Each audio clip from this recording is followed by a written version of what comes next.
here's an old term. Action turns knowledge into wisdom. And the fires of creation is that process of action turning knowledge into wisdom. We all know, but until we do, it's not the experience and the understanding of the experience that it takes to understand it.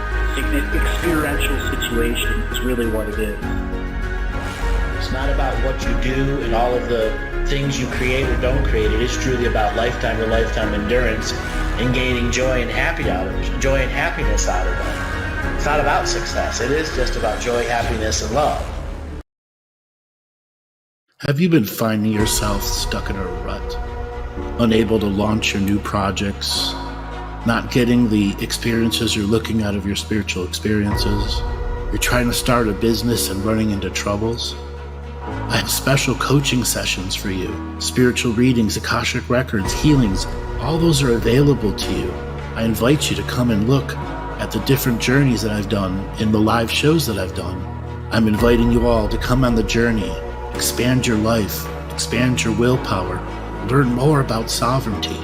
We also have the Living the Mystical Life monthly membership. It's a new relaunch of the system where you get all of our live webinars and get access to our Discord server for our live shows. Go to the website, andrewbartzis.com, for more information.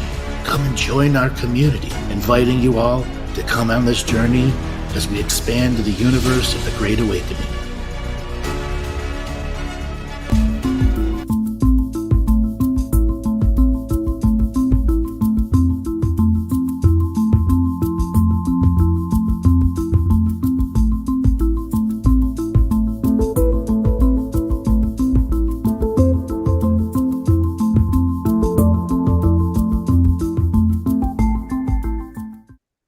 Welcome, everybody, to another adventure into reality. I'm your host, Andrew Bartzis, the Galactic Historian.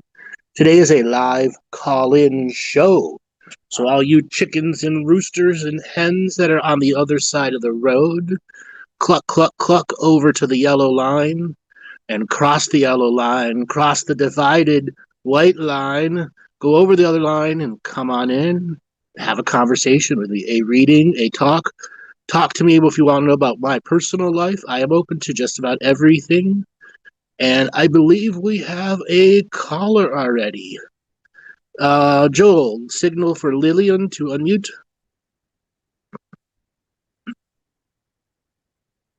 Lillian. Hello. Hello. Hi, where are you calling from? From Totnes in the UK. How's it going? I'm pretty tired, I have to say. Yeah. What's been But, going on since we talked last? yeah, I think it's been a while, actually. A couple months. Yeah, definitely. Maybe even a bit longer. Mm-hmm. Were you able to get that other job? No. No. No. But things have taken off with my cooking, which, Well, tell me about it. well, it's quite good, actually. I've been doing, I don't know if you remember, but I have for about 4 years, I've been doing a cooking, like, for community. Yeah, I remember. Yeah, and I remember you suggesting at the time that it would be good for me to network a bit with people who, were actually earning some money doing what I do.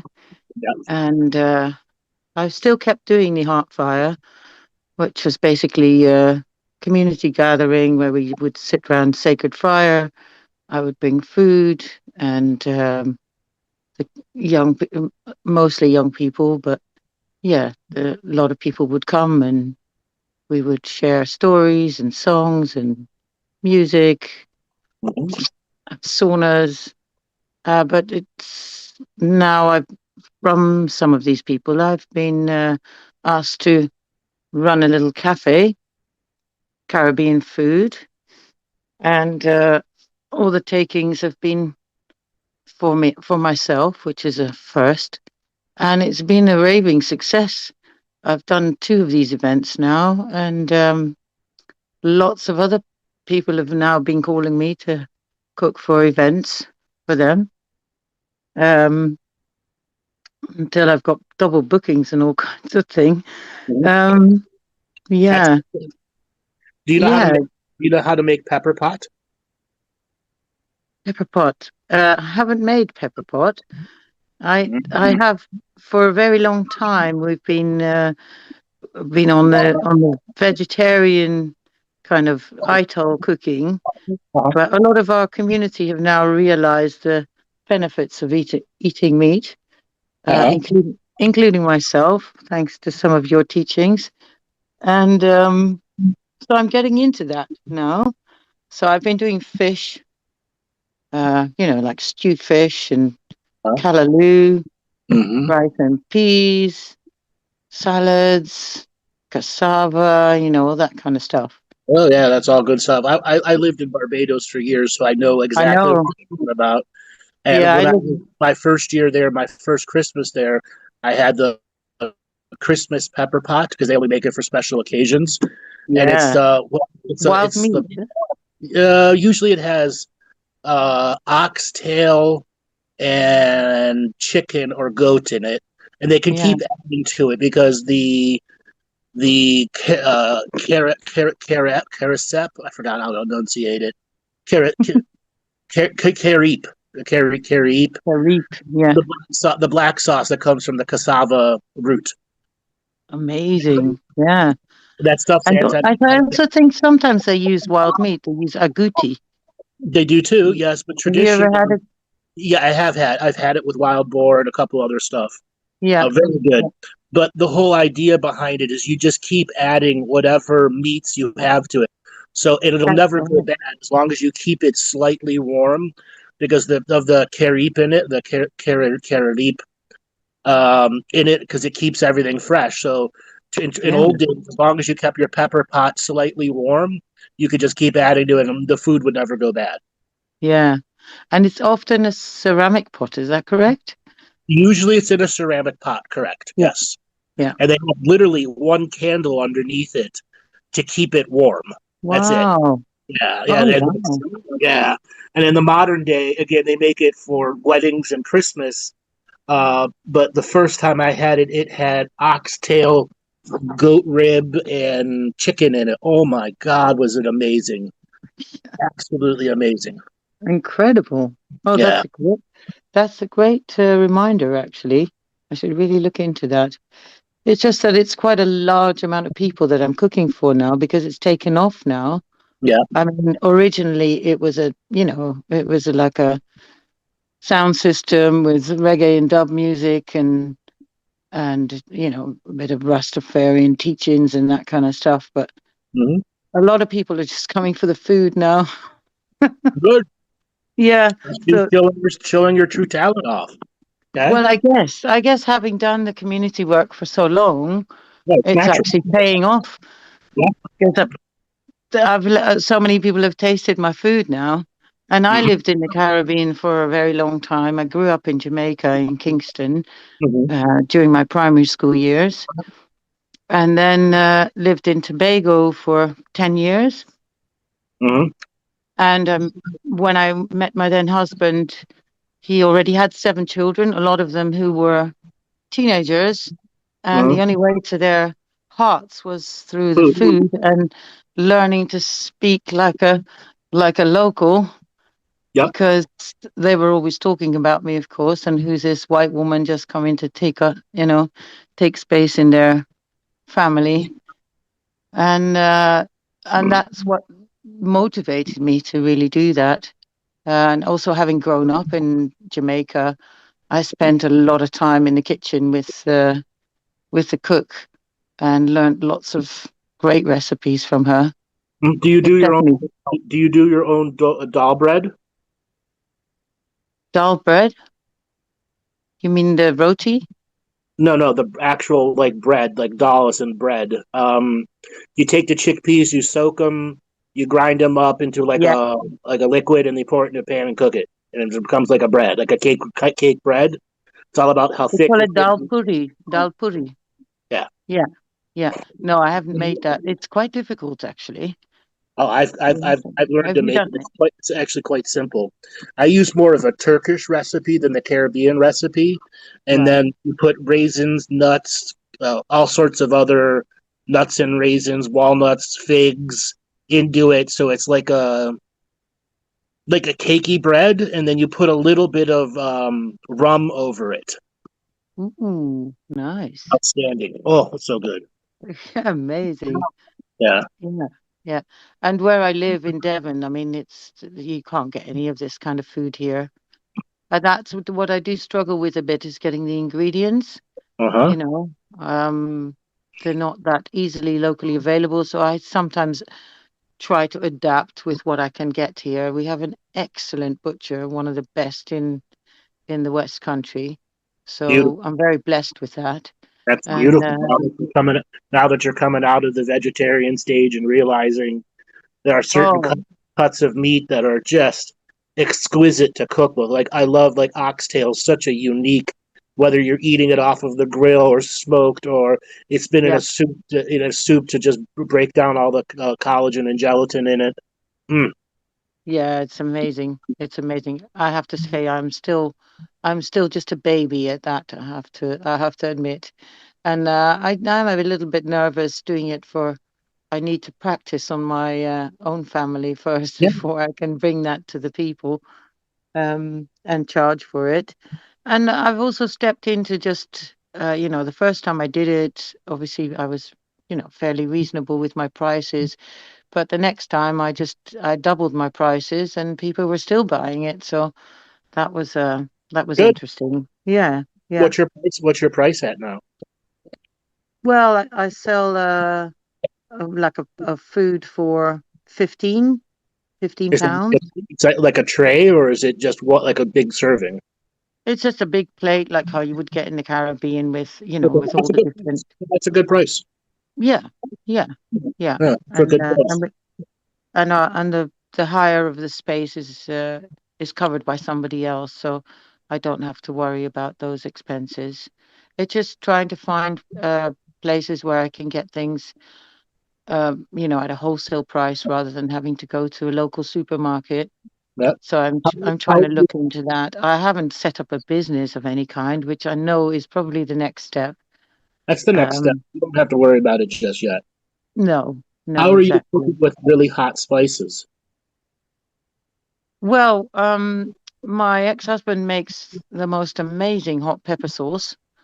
Um, so up to now, because the taste of the English is they're not very good at eating hot food. I know, but there are a whole bunch of people who are not English who love spice. Yeah, that's absolutely true.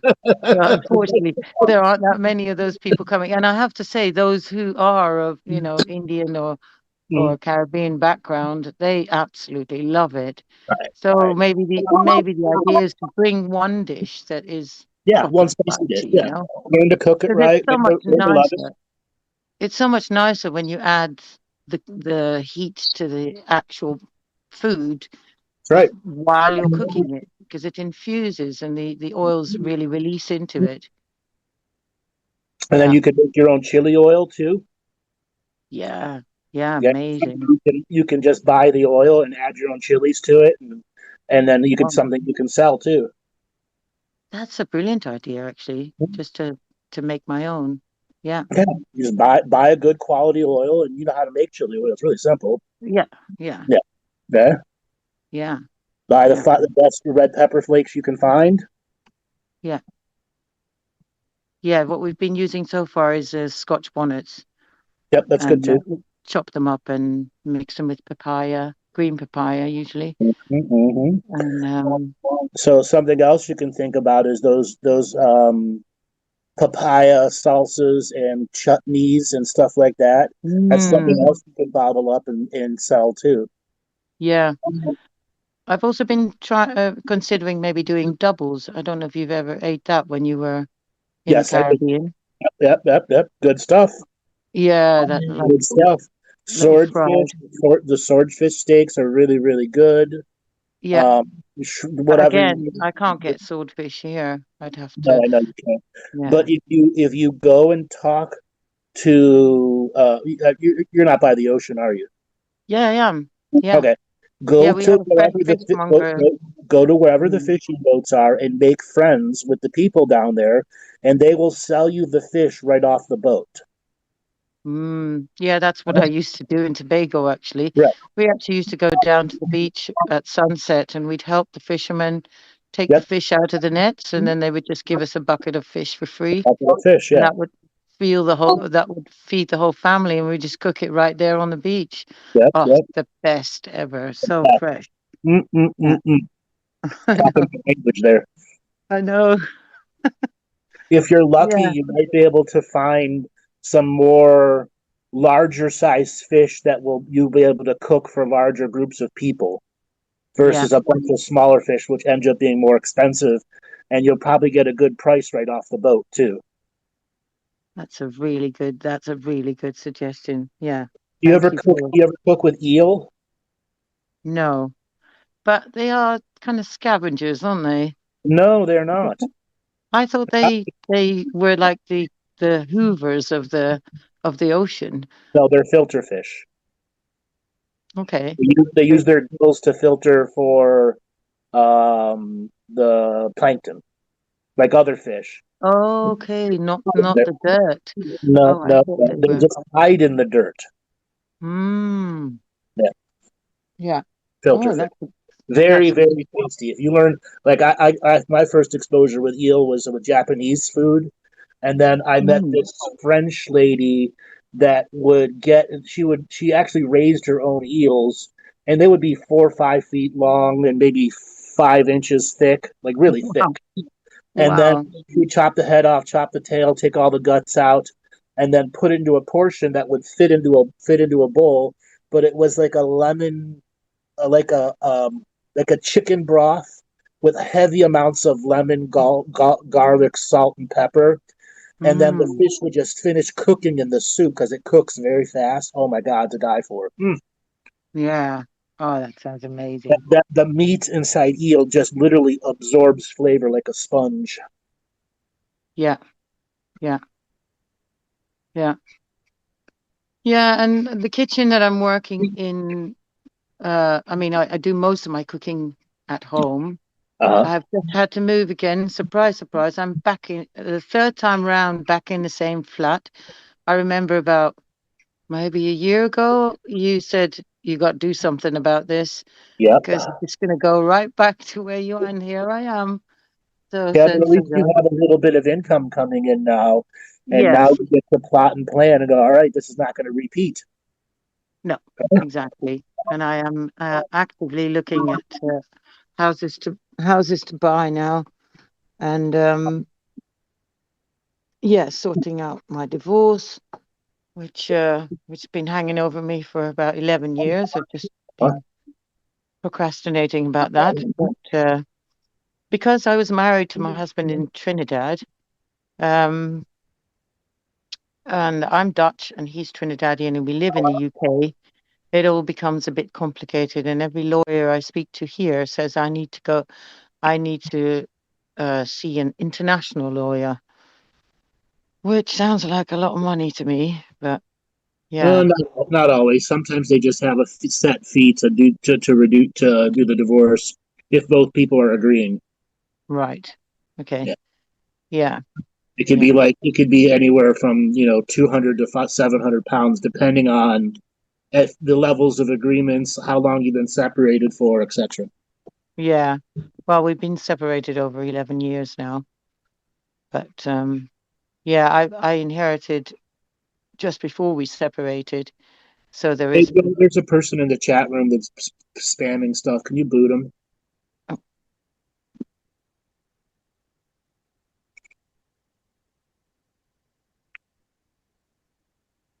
shall I continue?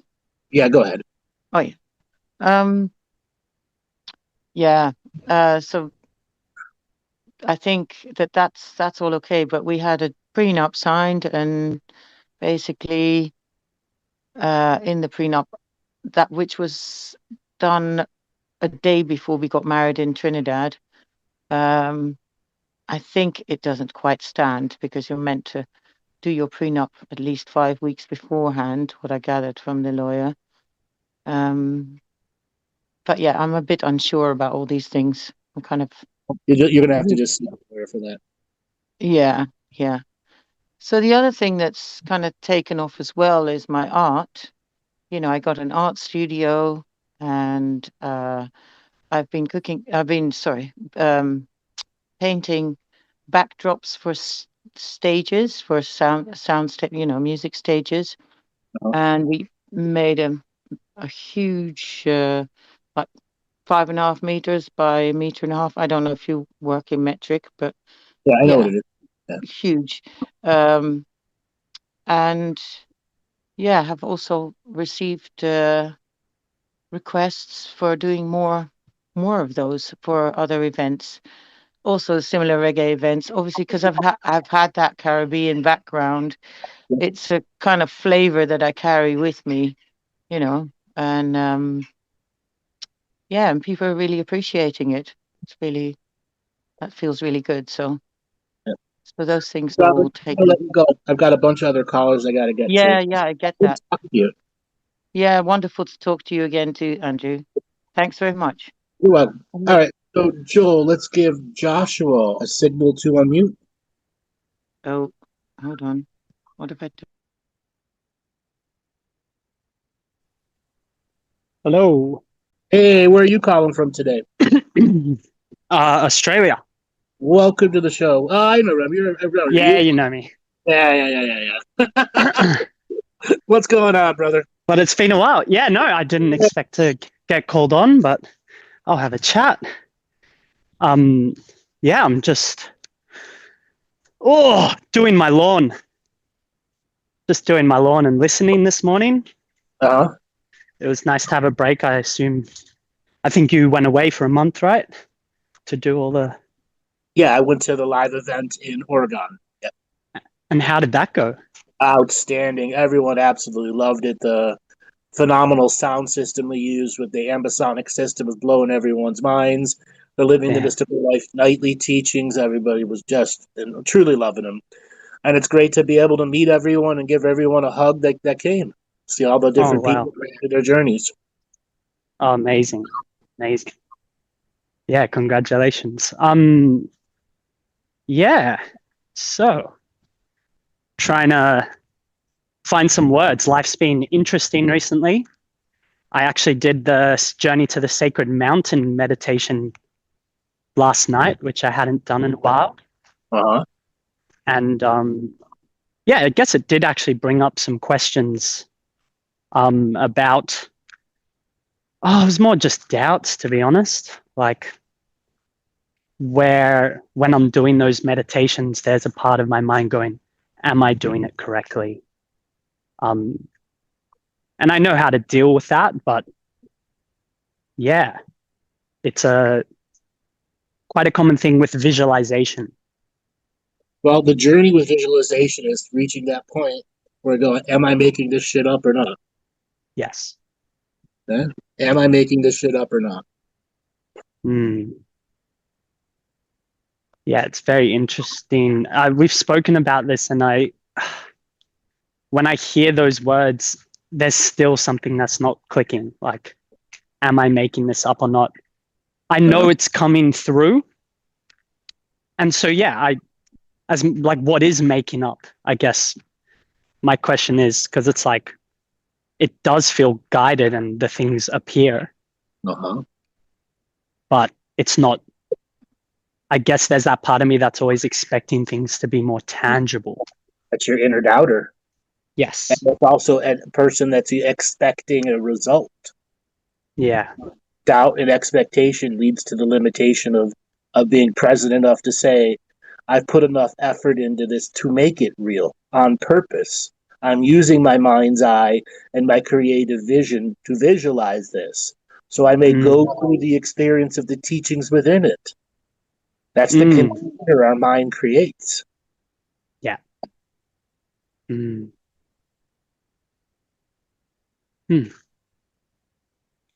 How would you finish your massage class? Yeah, that's all done. Have been, slowly booking massages. Mhm. I've been drumming a lot, and I think the biggest confusion, like this week I drummed so much, and then my hands were, whoa, I'm getting into African drumming.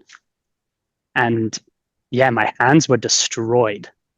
So I sometimes am having that kind of dilemma. Well, you need to learn some self-care for your hands. Like at the end of the drumming session, get a big bowl of water with some Epsom salt, hot water and Epsom salt, and soak your hands in it. And make sure you put on some kind of heat rub too, to get all the stuff out of it. Yeah, that's actually a really good idea. And hand drumming is going to make your hands more strong and powerful when you're starting to work on a client. I know that as well. Yeah, I know that as well. You know those grip things where you hold the thing and you squeeze them together? Yeah. Trying to get some of those too. That's actually, I've been meaning to, because I'm noticing even with my drumsticks, I could have some more strength there. Mm-hmm. Yeah. But yeah, the massages I was giving were feeling really good. Obviously, doubt arises, especially when giving strangers, because a lot of my first massages have been people I know. And yeah, I think the biggest parts that I still have that doubter come in is like the closing and opening of the sessions, and finding, like when I'm meeting someone new, how to, I guess not go into full people pleaser mode. And I'm sure just experience is gonna take over there. Once you reach to about 50 clients, whether they're repeats or not, you're gonna break your first glass ceiling. And at 100 clients, 150, and once you reach around 200 sessions, you're gonna have a pretty much big understanding of what generally comes to you. And the journey from 50 to 100 clients is where you're going to learn your way of starting, dealing with something that's unexpected, and how to end. Yes. Your start is how about you got to scan, you got to touch the muscles, you got to go. All right, let me put my palm of my hand. Do you start them face down versus face up? Yeah. Some people you start face up and you do the feet, and other people they will only be face down the whole time. Yeah, that's a lot of the people I get already. Okay, and then there are people like you're going to have to learn to work abductor muscles and incorporate tools. Get a fascia roller really early, and don't destroy your own body to trying to grind things through when you can get away with a percussion massage gun too. Yeah. Okay. Oh, I have a cool question. Sure. What is the role of rhythm in like the healing journey, and say even like percussive massage? What is rhythm as a drummer? I obviously love rhythm. Your rhythm is your frequency of your intent and healing capacity, and will the other body match your rhythm or be out of sync? Or do you need to change your rhythm to match theirs? Or is it a combination of both? There may be spots you work on where they have no rhythm at all. Yes. Okay? Yeah. That internal timing, like, 6/8 timing versus 4/4 timing. Okay? The meters and all of those other things. Those are important things for you to internalize and go, all right, I know my rhythm here. What's the rhythm I'm feeling in them? And then learning how to put the tips of your fingers as a sensing mode, especially when you're digging into various parts of the body that are just full of knots. Mm-hmm. Yes, and that's been a very tangible experience that yeah, it's very fun. Wow. Yeah, it's so interesting also massaging now people, because a lot of the people I did my journey with were very open bodies. Yep. And I had a client the other day, which was the complete opposite. Totally. Like I couldn't even penetrate. Yeah, like I could barely find the muscles that I'm so used to finding on this person's back. And what are some creative ways to work when you've got such a solid, So almost brick and mortar surface? Your whole body is concrete, is that you're basically saying? Yeah, like this person's back was just like a shell. Yeah. So those are you're wasting your time on your hands because usually it'll take 2 or 3 sessions to break Oh through. no, I use my elbows on those. No, get a massage gun to break through that Yeah. stuff. Get a fascia roller. Those other massage tools, I'd say it's going to be painful. With the massage gun, what will be 2 sessions of grinding away on one spot, you'll get done in 6-7 minutes. Yeah. Okay. And then learn to change the tools and get a good massage gun too. If you're going to spend any money, get yourself a Hypervolt. The good ones. Yeah. A really good one because it's really about all of that stuff. you're putting onto it. Yeah. I have another question. Sure. My limited mind used to think like, what's the point of massage when the person's just going to go back to their everyday life and, just carry on the same habits, same procedures. You're seeing every client as one client not returning. And this is something you have to give advice. One session isn't going to fix you. Yeah. Especially people who are hardened bodies. They need to come back multiple times, and those are the people who have to recognize what self-care means. Yeah. And when you run across a person like that, that's why you use the percussion gun. That's why you use the fascia roller, because they will feel it 10 times more the next day and go, holy shit, am I sore? Holy. And then as it begins to heal, they'll realize how tight they were. And it's going to return, but you've left a bigger impact on them. A memory impact. Yeah. Okay. Interesting. And what is happening during a massage with the social field of someone else working on someone's body? I had one the other day that impacted me so much. That's because you opened your core frequencies up to them, then you went full empath on them, instead of being at a boundary state and just allowing your knowledge of what you're doing be what your knowledge of doing. You got to learn to not let clients put energy into you. A lot of times they'll do that. Oh, I was actually talking, I received a massage the other day. Oh, you received and it was super impactful on my body. It was like amazing. You were open to it. It's the opposite of what I just said. You opened up to it, and your little shell went right away. And every time their fingers or their side of their hand or their elbow, whatever it was doing, was more impactful. Yeah. And another question now is, do you have advice around me starting to use my voice and communication to help the person go into that more opening, receptive state? No, if I can sense they're not. It's too early for you. Yeah. Find music, find singing bowls. Yes. You start with music first. Get yourself a solid 20, 25 sessions, paid sessions, before you incorporate the voice. Okay. Really give that extra time into it just being you and the techniques you've learned. Yes. Okay. Thank you. Master those techniques, because what will happen is you'll be in mid-technique and go to start adding voice, and it may be clearing their field, but you needed the extra 4 minutes on that knot, and you won't break that knot up right. Or you'll bring your voice in, and the knot will break up, but it'll come back an hour later because you didn't refine the technique first. Refine the technique, yeah. Okay, thank you so much. That's very helpful. Yeah, I've been getting in my head about that because there's a desire, but I also do know it's not the time yet.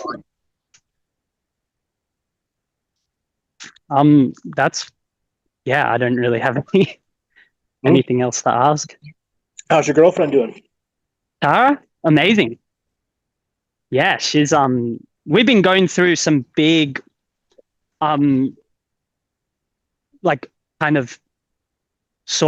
noticing my cycles in my relationship more now. That's something that's different. I've been tracking the times of the month where I do feel like in despair about the relationship. Often it is when she's moving to her moon, to her period. And her energy closes off and I freak out and start wanting to abandon ship. And I've never caught those cycles before. Ooh. So that's been that's been really cool. And now I just witness and let those energies move through, and it feels very ancestral. I know it's like, it doesn't feel like me. Yeah. I don't know if you can. About it. Pardon? How have you been working with it? Your own energy. Oh, sometimes succumbing to it and then just not shaming anything, where it will lead to some, just scrolling, lots of scrolling, potentially even getting dragged into the pornographic content. That's rare, but that's what I'm very susceptible to in those moments. But we have open dialogue around that. And a lot of it is now through my voice. I just mine with my voice the energy field. And it's just so dense, so heavy, and there's such a victim there. And just breaking out of that. Mm. Yeah, just using my hands, using my voice, using good music. And going to the beach. I've been going a lot to the beach. And just getting myself in full nature. Mm. And having adventures. Mm-hmm. Yeah. How is your girl handling the massaging also? Well, her whole body changed during the massage course. Really? So she went from not being able to receive barely any touch to now she can be massaged. She opened up? Yeah, and it was extremely profound. So she's now her life is starting to have a lot of cascade effects, where she ran her first, she's getting all these offers to run art classes. And she ran one yesterday after 2, which were a bit dodgy. And yesterday was the first one where she got all the good reviews. People were messaging her after saying, oh my God, her frequency, she found convergence and resonance good in job. the space. Oh, so cool. Yeah, that's so cool. Proud of her. And she's working now with this, I think, business coach who's got she's a good friend of ours, but she's got a very very strong leadership energy, and Tara's now about to invest into working with her one-on-one, which is the first time she's ever done anything like that. Wow, that's cool as hell. Yeah, so she actually starts today, so it's just so inspiring. Yeah. Super inspiring. And as I guess what it is as I'm tracking these cycles and I move through all the doubts and purify and not get attached to all the freak out that can come up, it's very young energy as well. And and then Tara just expands, and I just fall in love even deeper. So it's nice to have that all validated through heaps of, we're about to hit our 7 year.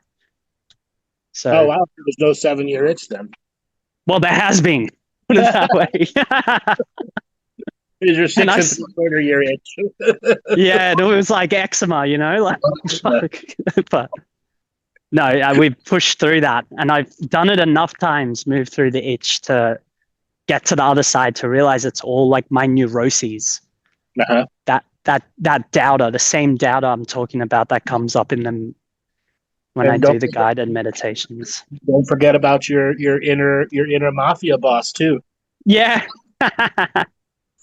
Yeah, to be honest, I don't know if you can see, I think I've been a bit slack on that side. I needed I don't know what's going on in my energy body. And that sounds, I've been tracking, but I've also been very, very not meditating. And to meditate has been, oh, sorry, I've got an alarm going off. Yeah, to meditate has been very intense, or I've just been so scrolly. So, you've been caught in the doom scroll? Yeah, I have. It's because I'm looking now to start sharing, and I have been. And I'm sharing I'm starting to change my relationship with sharing, and it's been amazing. Mhm. But My first piece of advice for you is you need to disconnect the umbilical cord from your phone to your brain. what? Yeah, an umbilical cord. Second is if you're going to be sharing posts and trying to do marketing, do it on a computer, not your phone. Interesting. You do it on a Yes, computer, not your phone. it And changes the frequency. Yeah. not only that, the phone's going to linger. You've already got an advanced phone addiction. If you're already finding yourself super scrolling and doom scrolling all the time, you just Yeah. have to recognize it and fight it and drop the phone and walk away and go do. Yes. Okay. Mm. And you Yeah, use the word umbilical cord. Like, yeah, it's very. I use those words on purpose. Oh my God. Okay. That's actually what it feels like. Yeah. It is what Far it out. is. You have an umbilical cord from your brain to your phone. Okay. Yeah. And Well, blocking out the heart energy, and it makes it very easy to not meditate. There's just no real heart energy behind the meditation. And all the revocations and meditations that you've gotten from my material are meant to blend the mind and the heart together, not just yes. on one side. Yes. Yes. Um, it's just, yeah, it's cool. All this stuff's coming out. I'm doing some jaw restructuring right now, osteopathic. Yep. I mouth breathe at night, and I'm now starting to work with this body of work that is expanding my upper palate and causing releases down my spine. Yeah. Cranial sacral therapy teaches intraoral mouth work. And I see a lot of people go get cranial and have intraoral mouth work because not only will help you regenerate sleep, it'll make you focus better. You'll speak better. You won't have these stutters in your voice, all sorts of other things. Yeah. Yeah. Yeah, I'm also stuttering because I get a bit nervous here. Mm-hmm. Well, because the type of observer that I am, I see micro stutters. Okay. How the parasympathetic will just interrupt a thought structure.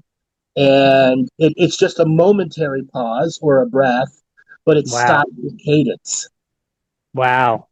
And I know the feeling. Yeah.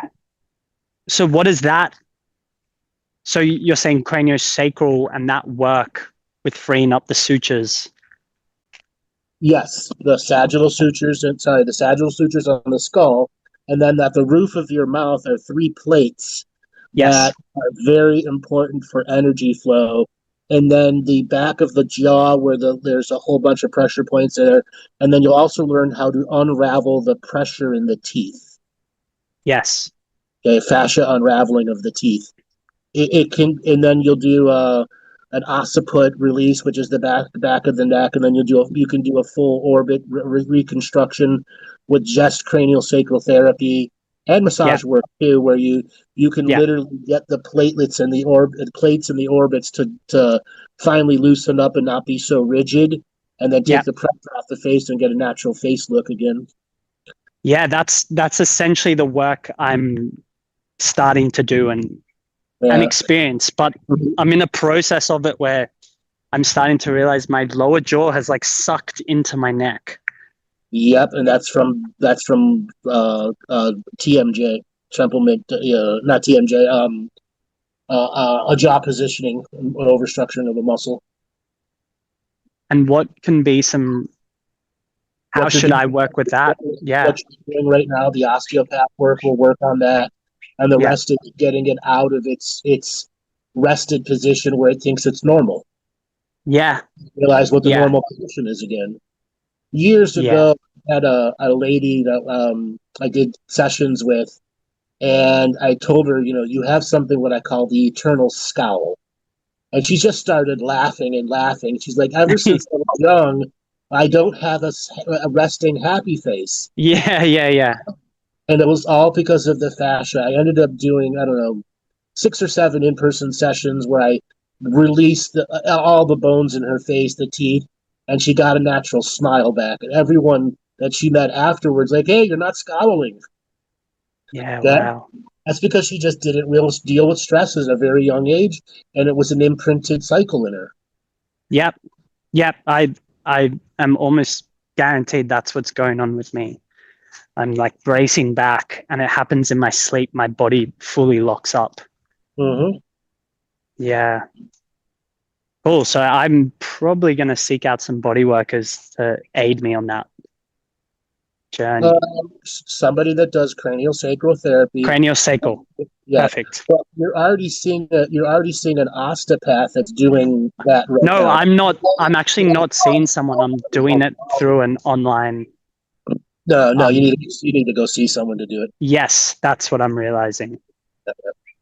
Perfect. Well, yeah, I've actually just had an osteopath booked in for me. I went to see one of them just to go to the doctors and get checked up, and he's yeah. Well, brother, cool. I gotta let you go and move on. No worries. No worries. Thank you so much, Andrew. All right. Let's see who was next in line. Joe, let's give Jessica Gray a signal to unmute.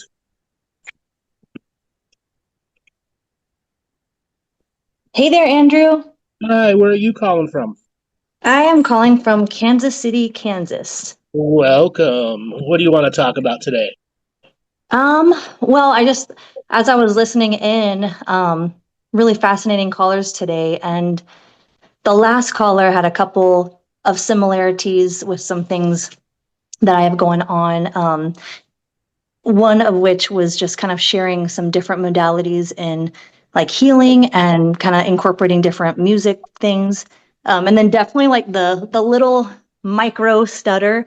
I definitely have noticed that whether it's like my nervous system or kind of, I always attribute it to a little bit of kind of clearing my mind and having many thoughts kind of go in and just kind of taking account of the energy around. And sometimes I'll kind of garble words, but when I'm a little bit more grounded, I'm able to just, speak clearly, or when I'm really speaking from the heart, it's so clear, but sometimes around different, if I'm a little bit hesitant or maybe calculating what I'm saying, then it's a little bit more stress on my vocal. This is different. What I was referring to is when the parasympathetic interrupts conscious thoughts to literally interrupt and stop you from moving forward with a frequency. And oftentimes that micro stutter, that micro pause, is its attempt to turn on the adrenaline gland. And if you can work through the micro pause and keep going, the adrenaline gland won't actually turn on. So if you can like work through, I guess in that situation, what's coming in? What's coming out, it's inside you already. It's trying to interrupt your central nervous system's processing. Okay. Think of it as a seed of doubt. Yes. If the seed doesn't grow, it doesn't do anything, does it? Right. Okay. Does your mind go, all of a sudden my train of thought was interrupted. I don't know what to do next. That's what it's attempting to do. Try to kick you out of your presence and make the program become active. So like kind of not necessarily like entity necessarily, but just kind of interruption of streamline of thought. Exactly. It's a program rattling your cage because you've been in charge for too long and the program wants to be in charge again.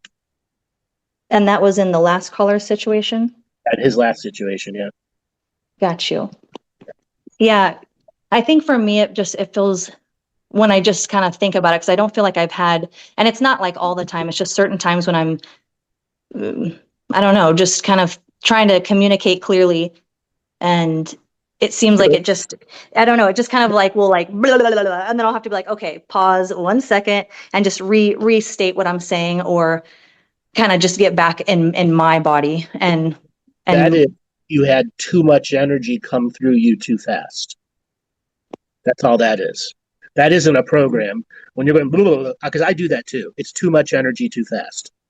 You just turned on too fast, operated at a higher frequency, and didn't balance your rest of yourself. It's just energy management is what that is. Got you. Yeah, I feel like just the more I kind of ground a little bit, or when I'm just in a different, a different rhythm, then it's not pressing on my, like the vocab and the syntax of it all, Yeah. Yeah, but I totally found that, kind of hitting home in that way. And I think the last caller also had, I'm sharing sessions now. I think the last time we had talked, you had kind of encouraged me to pour more energy into my own self as opposed to kind of hamster wheeling for others' behalfs. And so I'm shifting a little bit of some things to kind of honor that a little bit more. And part of that is offering, say that again? I didn't say anything. Oh, I'm sorry. Part of that is just offering once a month sessions for like an integrated, it's a kind of like tarot read in the beginning, and then I call it soul sound healing. And the second half of it is a kind of Reiki infused singing bowl session. Okay. And that's been kind of nice, and a little bit, a lot of people are doing a ton of different modalities, and all of the things have been done before, but it does feel a little bit more like a little bit of nuance there, and a little bit of like something that feels good when I'm sharing that as well. Okay. How's life been for you in general the last couple months? It has been good. I had a move.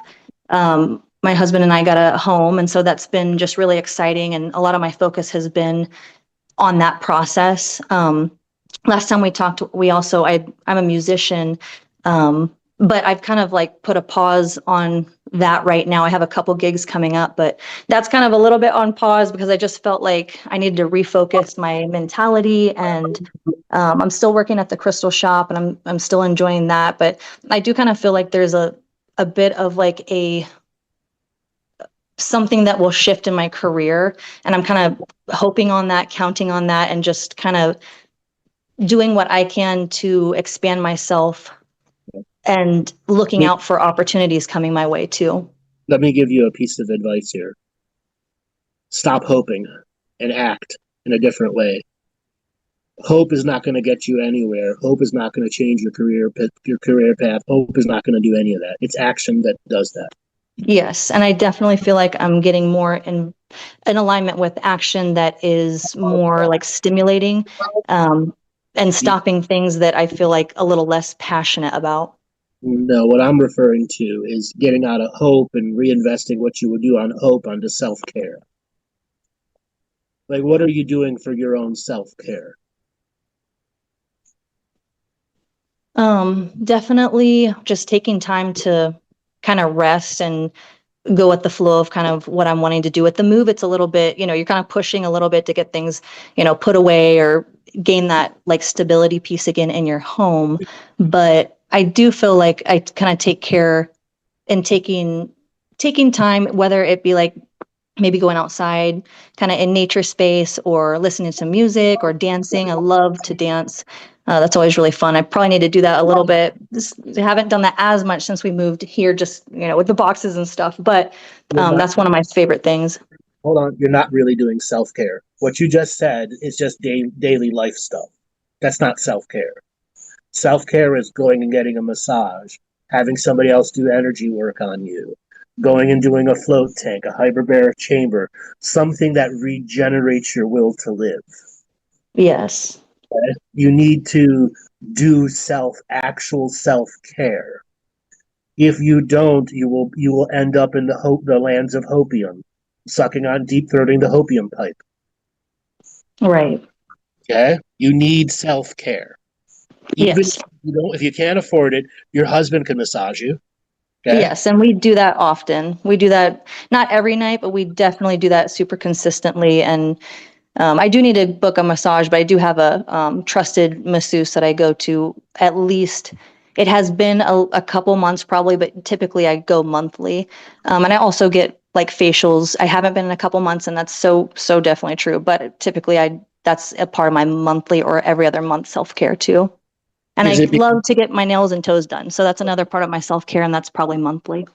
Nails and toes aren't self-care. That's not self-care again.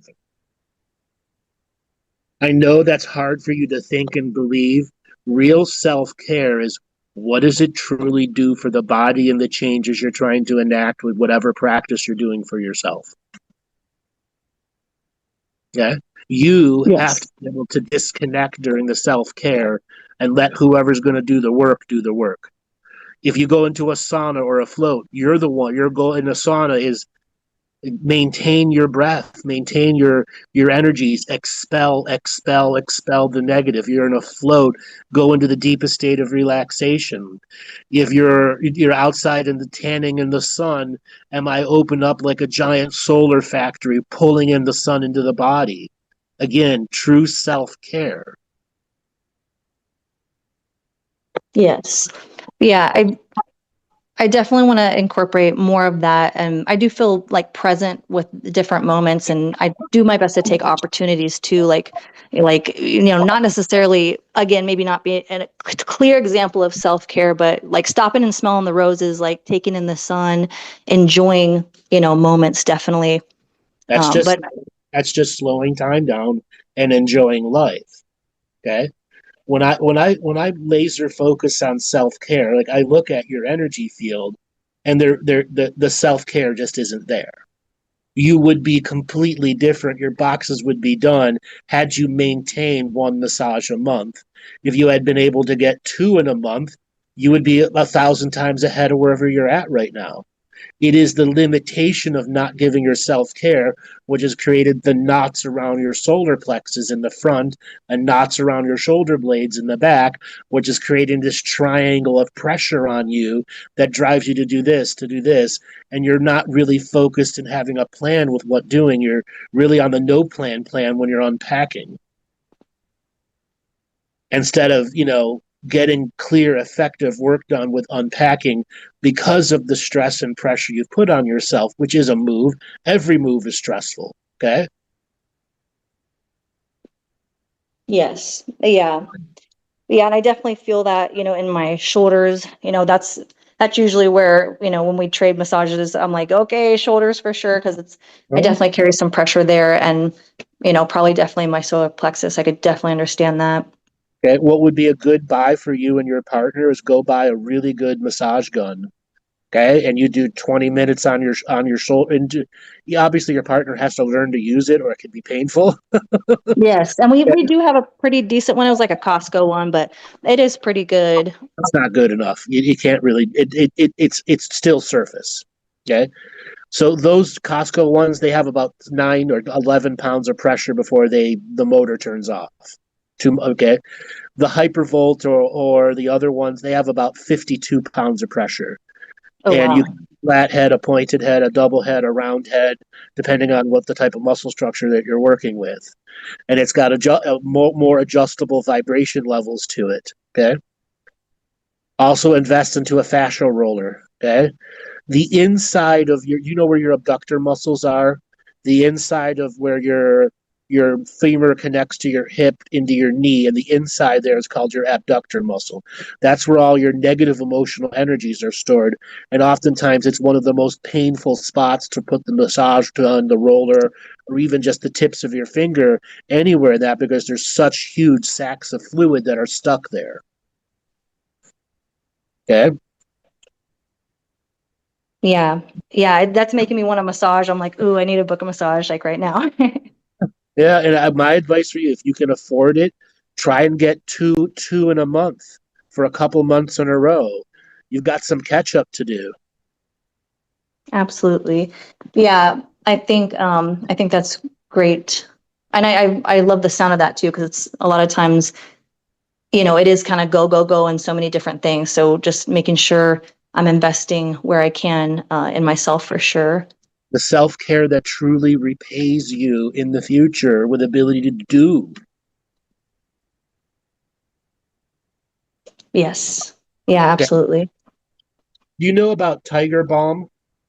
Yes, I love Tiger Balm. All right. So what would be a good idea in the short term for you is go to the drugstore and find Tiger Balm pads, gel pads. Do you know what those are? I have seen those. Okay. They sell oversized, get the extra strength ones. You can cut them in half and put one on the top of right by your shoulder blade and the left and to the right, and sleep with that. Put a shirt over it and make sure it's nice down there, and take another one and put it right over your tail, the top of your tailbone to the left and to the right there. and just let it will totally change the way you are the next day. Or put them on in the morning, two by your shoulder and one up just above the tailbone. And as long as they're sticking fine, you don't have super oily skin, it will absolutely make the massages more effective, and it can be a form of self-care for you. Yeah, I will definitely look into that. Yeah, yeah, absolutely. Because sometimes I'll be waking up too, and I'm thinking, I probably should feel more rested. It's like I still kind of feel like you were mentioning that kind of pressure, on those shoulders. And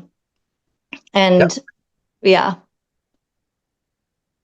So like with that, with a little more investment of self-care, from the last time we spoke, I really do feel so much more of a fog kind of lifted, just even from I was kind of stressing out about my purpose and kind of putting pressure on certain avenues of like how to establish or how to continue like my legacy, my purpose, and what I want to continue just to offer here and now, career-wise, really. And so self-care for sure. Is there anything else, any suggestion, any guidance you might have just in continuing to kind of bring in my If you purpose? haven't gone and taken any other classes like cranial sacral therapy, myofascial release, go and take a weekend class. Okay? And then if you end up truly admiring and liking the style, go get certified in it so you can apply it as a business. Part of being a healer is you're not a one-trick pony. Every year you got to learn another skill. Yes. Okay? So just pick something to go learn, something new to go learn. Okay? You could also just go and do a 4-month massage school. And as soon as you're done with that, you're certified, you're state certified. They've given you an overview of a bunch of other courses. You could also consider, well, is this time for me to see my healing journey and for me to up my game and maybe do something like a 2-year acupuncture course? Yeah, definitely something to think about. When I initially think about that, my initial thought is like, oh, I don't think I would be interested just in maybe that form. But I also don't want to, But ex-nay certain things. you're not limited. The more skills you have under your belt, the more marketable you are to anyone that comes to you. Right. Okay? That's why every year learn a new skill. Is there, I still really want to incorporate music somehow. And I mean, I am now minimally, I'm not sharing a ton of sessions. And I know, if I had only sessions of what I'm sharing, I would like be eating in the trash can and, not surviving off that at this time. But, I still want to bring music and incorporate like a different, like something unique in that way. And I still kind of feel just like a little bit of a pause besides the commitments that I have already made for different gigs coming up. Definitely, obviously honoring those, but I'm just kind of still curious if if that just needs to be like The let answer, go. no, the answer is you need to continue to do music and book new dates. You absolutely need to do that. But if you have a website together, all of those dates, all of those times you go out and do a gig, people can go to your website and get sessions from you if they're somewhere close. Okay? It's just another way to continue to market yourself. I truly believe if you end all of your gigs and just go straight into healing, you will be missing something big inside you. Right. Okay? You will feel empty. Now, how do you incorporate your musical skills into a healing journey? There are a variety of sound classes you can go and do. You've got a voice already. Here is where you need some guinea pigs. Okay? Example, you're going to start with a person face down, and you're going to do your Reiki energy on their tailbone. And as you're trying to push the energy of the Reiki from their tailbone so it pops the cork in the top of their crown chakra, And sometimes you can use sound, lower tones, middle tones. You're going to run into a place where maybe in the lumbar 2 or the thoracic 9, you're going to run into some dense energies. And it's not about overpowering with the Reiki, it's combining the vibration of the voice to erode the energy there so that when the cork in the crown chakra pops, all the stress of the human comes out. Okay? Here's another thing. You're going to have a person face down or face up. You're going to start on the heel, the base of the heel, and focus your voice to the heel while you're using your other techniques to pull the toes, relax out the toes, the webbing of the toes, but you're focusing that voice on the heel because the heel will determine how tight the whole foot is. Okay? And then you'll move from the heel to the center of the arch and find the right tones because you'll feel the voice release the muscles. And then you'll work up the tibia and fibia to the left and right of the calf and start activating the various pressure points there with just voice. But you need guinea pigs. Okay? Yeah, I love that. I mostly when I'm sharing at this time, I have been using either very little, either no touch or very, very soft touch. Obviously, I'm not massage certified, but I am Reiki certified. So there's hand placements that are. Yeah, and all you need is soft touch. And the whole point of that soft touch is it's another frequency and another vibration that has a practice art behind it called Reiki, the symbols. Like you need to visualize the symbols coming out of the tips of your fingers and saturating the atoms and cell structures of the body part until the whole foot or whatever it is becomes one giant Reiki symbol. Okay? I love that. I have an internal cadence when I do Reiki. 1,000, one daikumio, 10 daikumios, 1,000 daikumios, 1,000,000 daikumios, 1,000,000,000 daikumios, and then I'll move on to the next spot. Knowing full well I just ended with 1,000,000,000 daikumios, it will continue to fall into that place so I can do the whole body. And by the end of the session, every major spot I'm doing Reiki on has 1,000,000,000 daikumios, which could take 2 or 3 days to finish penetrating, which is a way to make your sessions a lot more effective. And I don't think I've heard of daikumio. What is that? That's the third symbol. Oh, okay. I got you. I am Reiki Seishim. You're not Asui trained? All right. Yeah, Seishim. It's a kind of Egyptian. My late and great teacher used to call it like Baskin Robbins, the 36 flavors or whatever. And it's like everyone has a different Reiki share, like holy fire or those are all these different things. Those aren't traditional Reiki. Traditional Reiki has 3 symbols, a total of 6 symbols. And then there's Karuna Reiki, which is taught out of a school in Michigan, which is extremely powerful. That's another 6 symbols. I would highly advise you to actually go take regular Reiki from a real Reiki practitioner that's that does Asui style Reiki, the traditional Reiki energies. It's a completely different application of the symbology penetrating the microcell structures and getting the microcell structures and the mitochondrial power plants to realign to universal source. Yes. Yeah, I did have an excellent late and great teacher, but that would be a great idea to just retrain because it has been a while anyway in the traditional.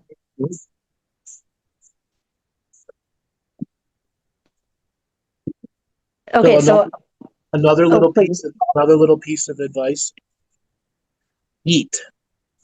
In traditional Chinese medicine, heat or moxibustion. Are you familiar with that? I am familiar with like the heat and the dry and wet kind of like in Chinese medicine. Essentially, it's like an incense stick or something that looks like a cigarette, but it isn't a cigarette, or something that looks like a sage bundle, and you have a special holder on it, and the smoke and the heat, the dry heat, penetrate. Okay. You could also go and get an infrared lamp for heat too.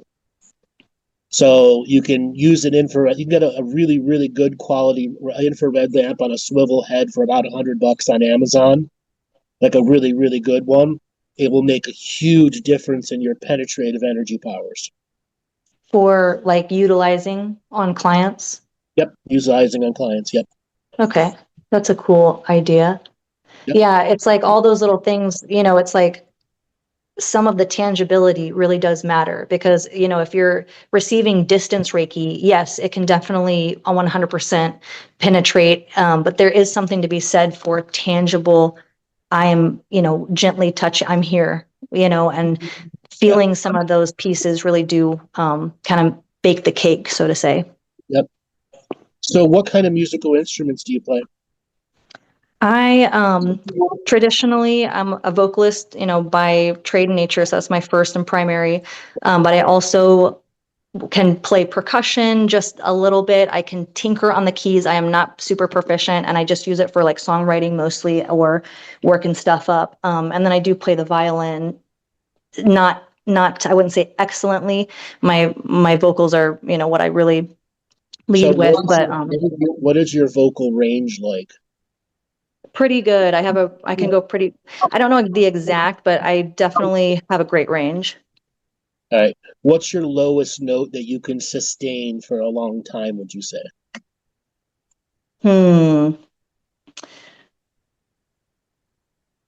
Gosh, I don't know. I'd have to I got my keyboard right here and I just need to get it out. But yeah, I'd have to really double check. Sometimes people always ask me my range and sometimes I just, I haven't really checked 100%. I'll just always kind of not push myself in a bad way, but I'll definitely just see what I can do. Part of sound healing with voice is you have to know your range. You go from your lowest note to your highest note, back to your lowest note, back to your highest note, and that creates oscillation in the energies. That's a waveform. And then you can go middle range to low range to middle range to higher range, and that's another oscillation. Okay? Think of the waveform you're creating with the energy that's flowing. So visualizing the waveform coming out of your vocal cords, going into the body, and the waveform penetrating the body, and then your intuition is, what is the next waveform I need to get this energy to move more? Absolutely. I feel like I'm sharing that intuitively, but I like the, kind of rounded out process of thought with that too, because that definitely intensifies the experience. Like the flow of energy. Yeah. And then after a while, it won't be about low, high, middle, high. It's whatever you need in the moment because you're already an improvised singer. Okay. Yeah.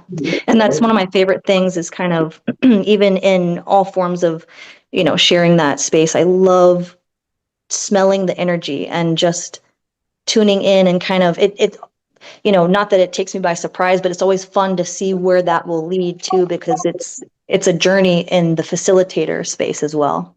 Uh-huh. Now, do you have any musical tuning forks? I just ordered a couple for the shop I work at, but I don't. But I'm definitely open. Using musical tuning forks and trying to match your voice to them can be a powerful aura clearing tool. And then there are the tuning forks that have the little bells on the end, the resonators. Those are the ones you want to do to insert high vibration into the body. Musical tuning forks are just really for the aura and how your voice can wah wah wah wah wah with the actual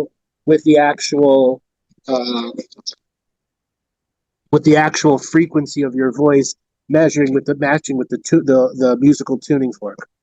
Yeah, I like that idea. I'm sharing that with singing bowls right now, and it sometimes gets really unique because like the singing bowl will have its own reverberation, and then with that kind of flow of the voice, either if I'm matching it or even doing a maybe a harmony with it, or even a kind of adverse harmony where it's like, oh, that sounds creepy, weird, but it's also a part of the journey again, so I definitely love that. I'll have to look into some tuning forks because it's been really fun with the singing bowls engaging in that.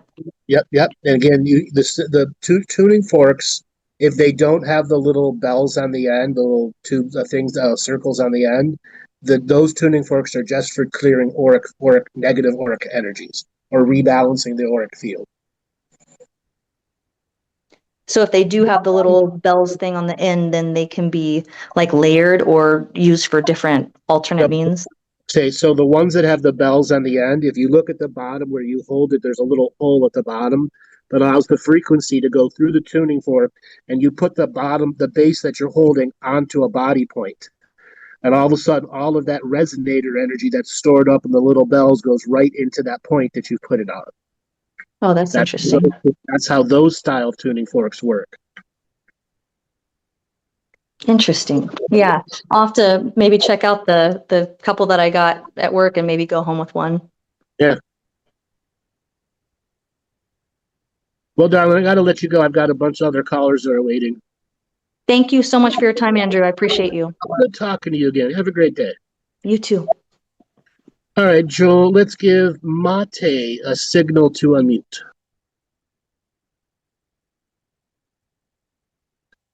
Mate, are you there? Hey, Andrew. Hey, how's it going with you? Hey, it's pretty good. Interesting to listen to everybody's conversation as usual. What's been going on with you? Quite a bit. I'm taking a trip to Philadelphia right now. What are you doing there? Well, really trying to get my head out of my ass in a way. Uh-huh. And I was kind of getting overboard back home, and just the thought came to me that this would be a solution for me to kind of take a break of everything and get away and get a little reset for me. Okay. Friend of mine lives here, so kind of worked out. I thought I could spend a little bit longer time here because I could drive Uber while I'm here and make some money, and not going to cost me so much money.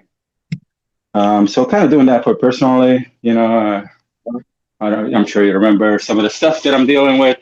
Oh yeah. And so definitely trying to get better with that. And so just the parents thing.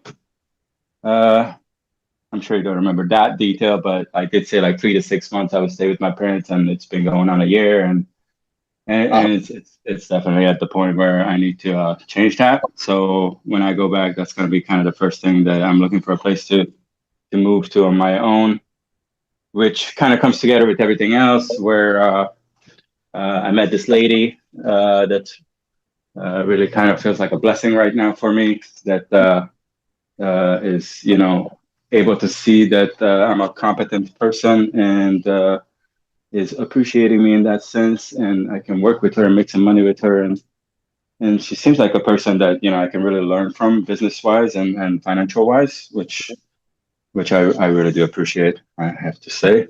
And is that doing Uber with her or something else?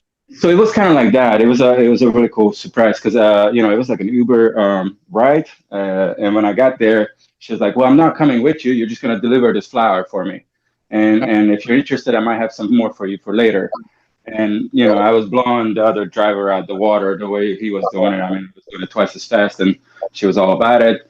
And now we kind of got like a thing where when I go back, I'm gonna try to do more than just the driving. Like I'll do full-time driving for her, and I told her basically I'd be willing to do whatever that she needs to make her business go a little bit smoother. And she's got this platform that she's working through, and it's just like a lot of staying on the laptop and dealing with everything with that, where she could use some help with that. And I told her I'd be happy to learn that. And basically, it's just a mentality that I want to use that I've learned over the years while I was in California. That if you want to be successful, that's basically what you do. You go over the board to a person that is worth it, and she seems like the person that's worth it. So I'm going to try to do, really good work ethic for her and be really all over everything that she needs. And hopefully I get to, make decent money. She already told me she probably could pay me the whatever I not whatever, but what I actually require and what I think is going to be working for me.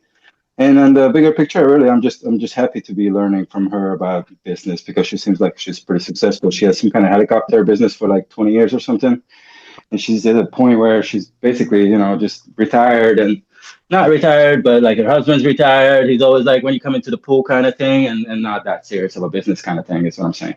I get it. How long you But she been does have a lot of background in it. How long you been in Philly for? Just 3 weeks, really. I've been kind of having an issue with getting the Uber started.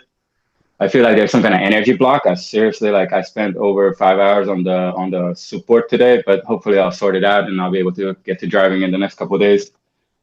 Even if I don't, I mean, I'll survive. I'm not doing bad financially, but yeah, I really need the 3 weeks. I really need to move out of there, and I feel like everything's coming together where I can leave the stupid stuff behind. I can get my own place, hopefully financially a little bit more stable, and get a little bit better direction in my life.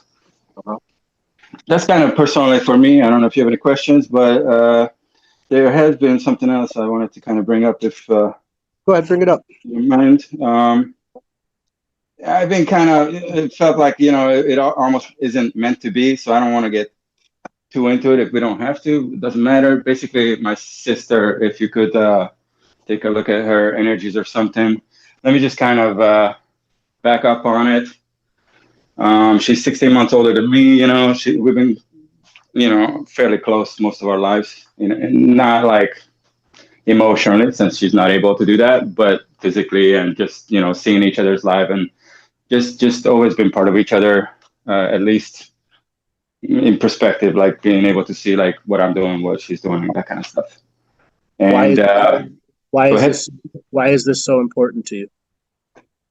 it is not so much important to me, I'll be honest. It's more important for my nephew's sake and my mom's sake, and maybe a little bit for her sake. So she kind of went off the rails over the last so many months. I want to say right around May, June, July, or something like that. She literally just got up and left her husband and my nephew, and just got like a motel or something like in the next city, and come back for weeks. And she's just really, she's always been this way. And this is what I'm trying to kind of confirm with you, if I'm even correct on this. If you can read her energies, I'll tell you her name and everything. I can read her. I can, but I want to ask you some questions first. Has she had drug issues before? Not that I'm aware of anything serious, but I do suspect that she has been playing around maybe some kind of prescription type stuff. I'm not exactly sure. Nothing too serious as far as I know. Okay. When she could be hiding stuff. When she got up and left the child and the husband, did she say anything, or did she just disappear and call later? She pretty much just disappeared and called later. All right. So she's in a what I call double dark night of the soul. Yeah. She's really riding it right now, and I feel like she's lost. And hold on. There's more. And okay, she's actually suicidal. She actually left the house without telling anyone because she was going to go kill herself, but couldn't follow through with it. Why do you think that is? She's got darkness in her you don't know about. I do know about, and I feel like she's bringing that from past lives. No, it's this life. Is it really? How? It's this life. Can you explain that? What do you know about her darkness before I reveal anything? Okay, first of all, this has been the norm ever since I've known her. There was no point in time, as far as I know, where there was a shift. But my understanding of it is that basically, I don't know, like a low-level, non-violent psychopathic, meaning like she has no empathic abilities, or not much at all. She's not a bad person. She wouldn't hurt people or whatever. But she always has this thing where it's like, I gave him something, I need to get something back for it kind of thing. Everything's an exchange of value, and hardly anything just coming out of heart that, I just want to give to people, and I'm happy to do it, and I don't require anything in return. That's not something she's capable of doing, and this is like the huge aspect of what I understand, that she's just not able to open her heart chakra, and she wants to, but she can't. You're not even in the right direction here. Not in the right direction. Thank you. Okay, then let me. She's had She's had traumas in her life you know nothing about. Okay. She will hide stuff. I get that. Okay. Is it boyfriend, her father? What is it? It's sexual. Okay. Was Okay. somebody messing with her when she was young? No. Okay. Then it's kind of her own thing. When she decided to become sexual, a Just now? darkness energy came in. When was this? Roughly. In her 20s, Okay. Okay. early, maybe even 1918. Yeah, right before probably met her husband. Yeah. So That seems about right. she had to shut that dark sexual fantasy desires down. So why would she have those dark stuff if she's not bringing it from past lives and stuff? Because you created this lifetime. In all the years you've been listening to me, how many times have you heard me say 90% of the time it's this lifetime's karma, not past lifetime? Yeah, it just seems so foundational in her life. I thought that she might have brought it. Hold on, which right now is blocking you from seeing this lifetime's truth. What's blocking me? Your view that it's coming from the past lifetimes is blocking you from seeing the truth of this lifetime. And this is why it's so challenging when we have these terminologies from all these different healers, all these different workers, always blaming it on the past, but not what past to blame it on. And in fact, there are times where men or women who go down this dark sexual fantasy things enter dark sexual realms in their dream spaces. Okay. She's absolutely's got incubus and succubus grid energy all over her. Okay. She was really all about like she was putting the blame on my nephew that your energy is wrong and something like that. And her stomach was starting to hurt when I wanted to say something to her, and all these weird things were happening where like there's like an entity messing with her or something. That's what it felt like. Sure. That's the suicide demon that tried to get her to go kill herself. Yeah. Okay. But she couldn't follow through with it. Yeah, okay. Well, I'm kind of glad she couldn't. So if I were you, I would tell that family it's time to have an intervention. It's time to get her on mainstream medical meds. There is no spiritual journey she is capable of doing now. He's untouchable, dude. Like she created in a situation where she is in power and nothing we say does anything. I know. That's why you have to have an intervention and probably have to have her hospitalized if the family is willing to do that. Otherwise, they don't see the seriousness. Well, this is why you have to use the word intervention on her and say to them she is suicidal. All of this, deny every bit of it. Okay. Sure, of course, I know that. Okay, but if you want to save her life, this is the family action that needs to be taken. And I mean, I've been sure that she needs some kind of therapy type thing, but what kind of intervention are you speaking of? Therapy will do nothing for her. No. So what would it be then? It's right now it's meds and balancing the chemical imbalances and all of it's got to shut down the fantasy realms, and that's what the meds are going to do. And then she's going to go off the meds, get on the meds. She's not going to feel right. That's why so many people go off their meds. What kind of meds are these, and who would prescribe it for her? Hold on, an actual psychologist. Now, I almost never say this to anyone, but it is the last resort to save her life. Damn, I'm really glad I asked. Like, that's why I asked. You're asking, like, why do I want to know? Okay. I knew there's some serious. Right. There's the more is if this stays unregulated, she will end up killing herself. My half sister tried to commit suicide when we were young. Okay. She will end up trying to kill her. She will end up killing herself. Okay. As I said before, therapy will do nothing because she will never tell the truth to the therapist. Okay. Why is she so hard to open up about it? Because she has a dark fantasy realm she doesn't want to tell anyone about how actually twisted and nasty things she likes to do in her fantasy worlds. It's been done to her, and it's been around for her since an early age. Okay? Early age meaning 17, 19? Well, it could have even been earlier, after her first period. Okay, that's an ancestral energy, not from past life, from the lineage. Say that again. Ancestral from her lineage. Ancestral. Okay, Yeah. okay, I got you. It is not an I see. external negative ghost, and it's not a past life. It's the lineage challenge and the body she came into. As part of the life challenges is to break that cycle and power the fantasy world has over her. Okay, that's kind of an interesting thing for me, the whole ancestral part. Okay. Now, could something like an ayahuasca journey break her of that? It could. Probably, huh? No, it could also do absolutely nothing and confuse her. And one ceremony probably wouldn't be enough. She would probably need a round of 3 to really have a chance at a normal life. And I can tell you, it's not going to be a pleasant journey, but there will be times where Aya speaks to her and the love breaks the negative realms. The love of the medicine can break the negative realms. Okay? She is one of those people. Who do I get to help me with this? I can't do this by myself. There's my mom's too weak. My stepdad's stupid. The fucking husband is like ignorant. My nephew's too young. Nobody's willing to understand. Yeah. That's now we're talking past life karma. You have past life karma where everyone is weak and you're the only strong one in the family. That is past life. Okay? But that's past life for you. Yeah. How do you help her? Okay? I don't know. You go, bitch, listen to me.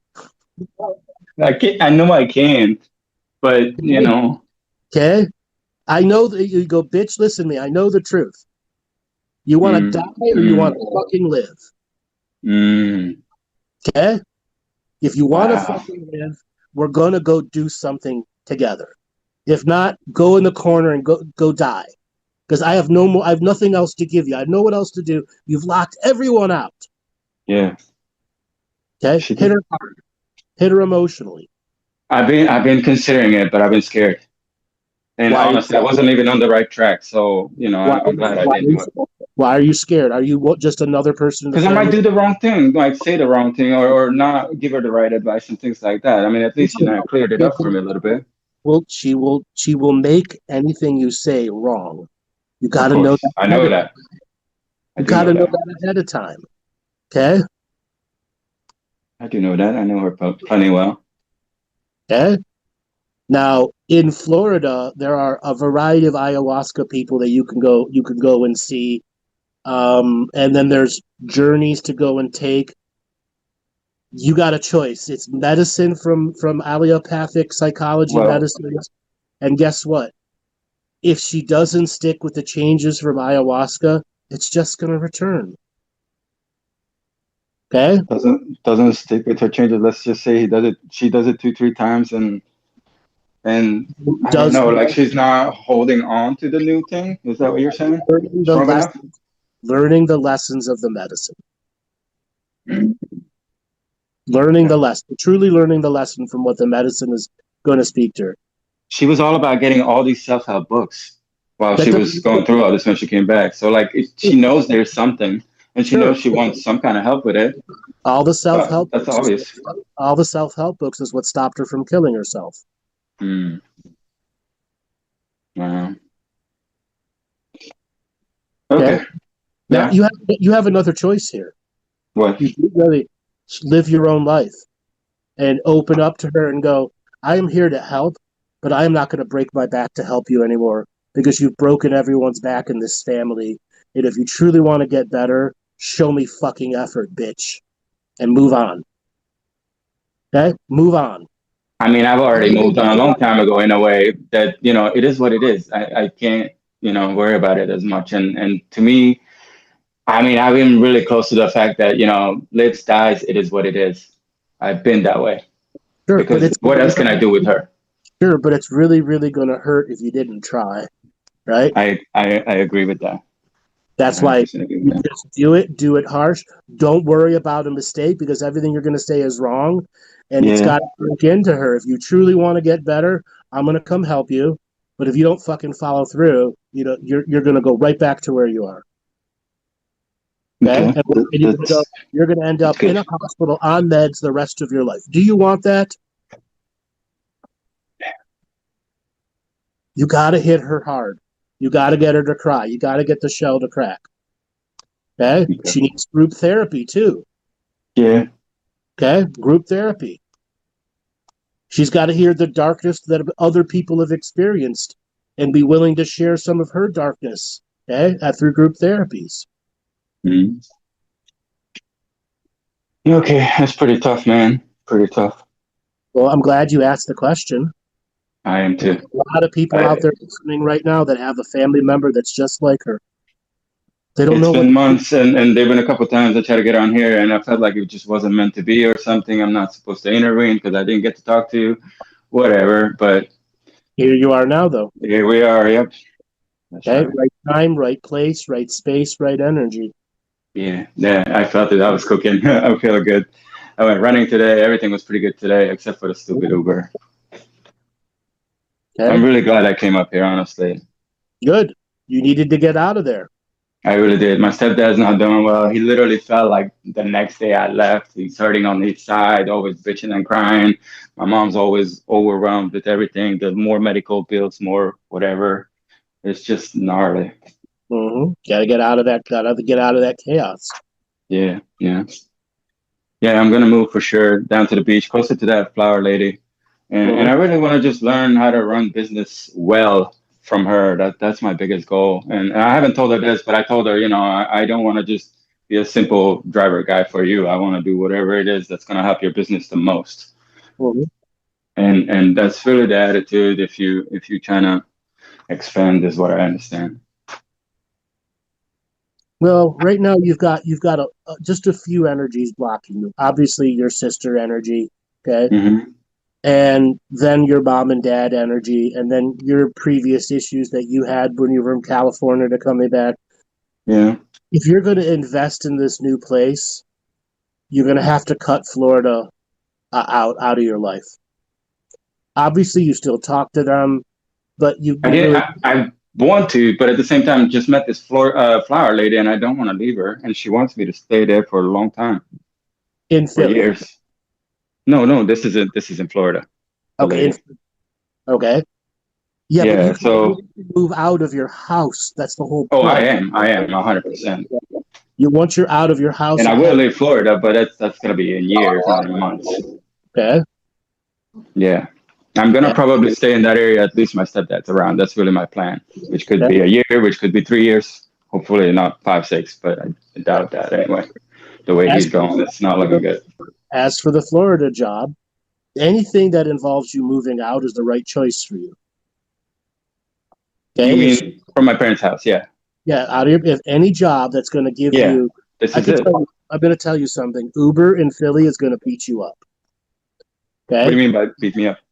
You're going to get clients who don't pay you, who order a ride and cancel it, and you don't update right away. No tips. Asshole people in the back fighting with you. Fine. I've been pretty lucky, man. No. It is going to eat you alive.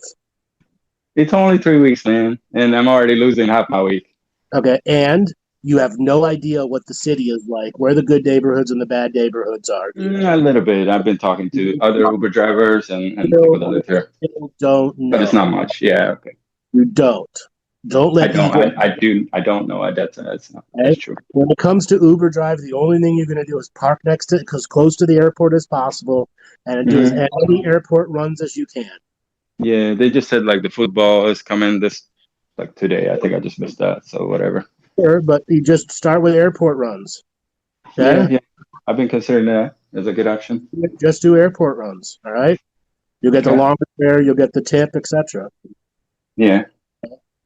Long term, Uber is not for you. I'm telling you that. I know you. Oh, I'm not trying to do that long term. I'm really happy with especially back in Florida. As soon as the school started, they already cut back on business. Like in Panama City, it's not that big, and it's gonna be 100% dead in January. There won't be any money. Yeah, nobody will be there. I know, but there's this lady, so I'm happy. And yeah. What else was I gonna ask you? I had actually some stuff written down. I don't know how much time you got. Actually, I'm going to let you go. I'm kind of tired That's right fine. now. No problem. No problem. Well, quick question though. Will you be doing another live thing next summer, hopefully? Something like you just did? Yes. So Okay. we'll do another. It'll Any be ideas where? it'll be in Oregon again. Well, I'm not Okay. exactly sure, but it'll probably be in Oregon again, and probably be on the same dates as we're over the next 3 weeks. We're going to plan our next year. Okay. But yeah, there'll be another event. Absolutely, it was a very I successful. 100% plan on being there, man. Yeah. So that's my big goal for the next All right, 365. All right, thank you. Appreciate you a lot, and see you next time. All right, everybody. We will be here on Friday tomorrow for the Loosh Report, and then on Tuesday we will be having another webinar where we will be talking spirits. Tuesday, 2 p.m. All right, Joel, take us away.